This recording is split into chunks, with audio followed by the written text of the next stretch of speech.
came at a very influential time in my life, and spoke to 18-year-old me with its dark visuals and somber tone. It's a series that really had an effect on my work and art, and it's likely the reason I'm a graphic artist today. Now I'm going back after more than 15 years and rewatching the entire series to see how it holds up and if it's still the great series I remember it being. Episode 4 of Season 1 is The Judge, which aired on November 15th, 1996. The episode opens with a trademark cold open that all of Chris Carter's TV series seem to do so well. We see this creepy guy.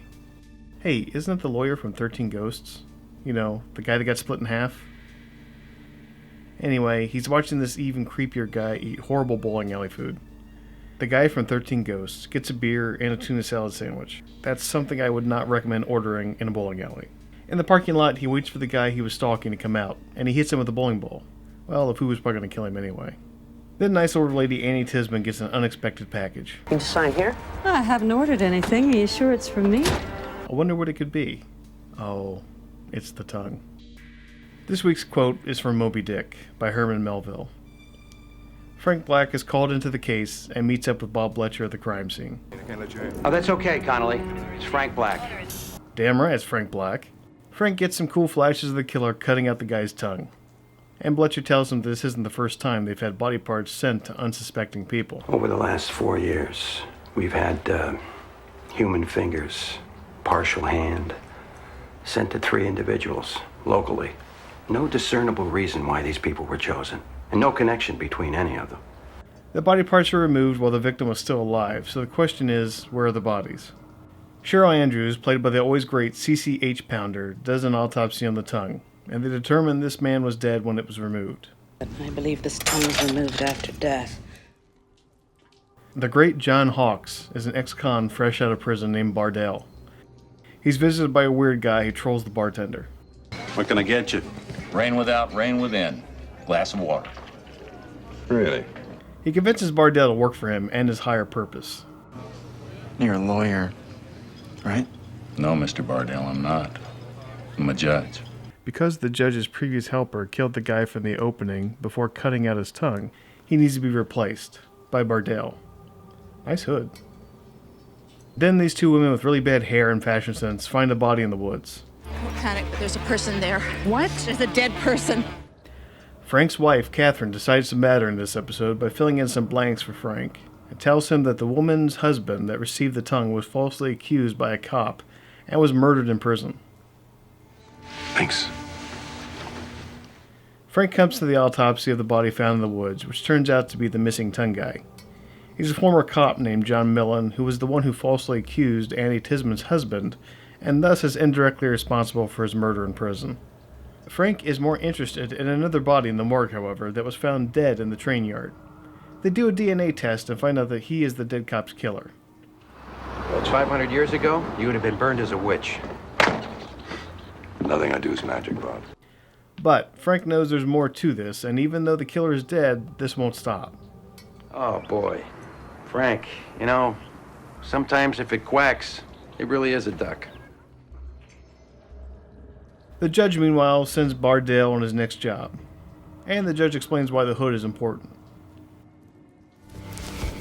The hood may seem superfluous to you, Mr. Bardell, but I pronounce formal sentence to honor what we do and to set it apart from frying bacon or passing gas. Bardell fakes an injury and a flat tire to lure the next victim into a trap. They chop off the man's leg and send it out, but this time he gets caught in transit at the post office. Turn it back! Ooh, foot autopsy. They determine the victim may still be alive, and Cheryl Andrews is able to narrow it down to a geographic area based on the dirt found on the amputated foot's sock. Millennium loves its search scenes. They find the man, but it's already too late. Frank puts some more pieces together and determines there's a man behind the killer directing him, and that's who they have to find. Frank and Bletch hang out at a bar in hopes of finding the guy who's working with the judge. Conveniently, they do almost immediately as Bardell walks in, and Frank just knows this is their guy. The killer's inside. Bardell gives them the slip, but leaves his car, which leads Frank and Bletch to the judge's house. They bring the judge in, but the DA doesn't think there's enough evidence to arrest the guy, so Bletcher tries interrogating him. The judge manages to say nothing to incriminate himself, and it turns out he's a livestock auctioneer. I got 15 going on 15.5, 15.5, 15.5 for this good steer right here. Thank you, sir. Can I have 15.50? Will you go to 15.50? Going to 15.50 for this steer. Thank you. Shut up! They have to cut him loose, but Frank tries talking to him first, and the judge tells him who he is. My name is Legion. Legion. When Jesus of Nazareth expelled demons from a herd of enchanted hogs, the story has it that the demons told him their name was Legion. And offers Frank a job. How would you like to work for me? You mean killing?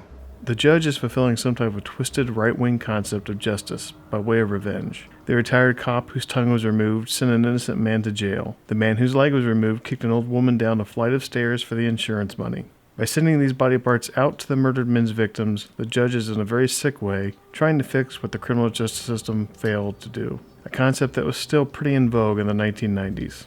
A week goes by, and Catherine shows up just to push the story along so Frank can go back and visit the judge in an attempt to find Bardale, who's been missing since he left the bar.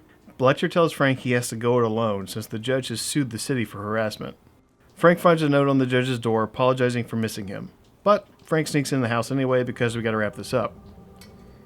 He finds Bardale giving his wounds a beer shower, and he admits to offing the judge because he wasn't any better than the rest of us. Wasn't any kind of judge. Bitch was pure pig. Bardale gets sent to jail, and the police start finding remains of all the bodies in the pig pen, including the judge himself.